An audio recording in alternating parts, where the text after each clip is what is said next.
আমাকে বলা হয়েছে নিজেকে অনেক পণ্ডিত ভাবেন, আমরা ভারত বিরোধী আছি, থাকবো।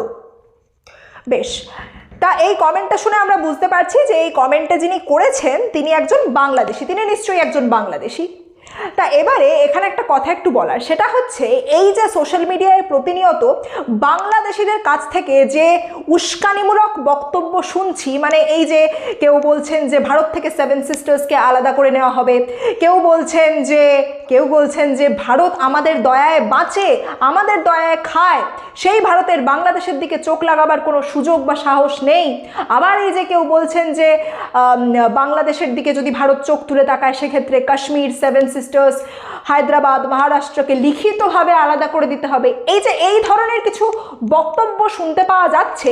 এগুলো শুনে না কোনো মূর্খও হাসবে। মানে এই ধরনের অবাস্তব উস্কানিমূলক কথাবার্তা শুনে কোনো মূর্খও হাসবে। এগুলোর জন্য কোনো বিশেষ পাণ্ডিত্যের প্রয়োজন হয় না, এগুলো বোঝার জন্য কমন সেন্স এবং সঠিক শিক্ষাই যথেষ্ট।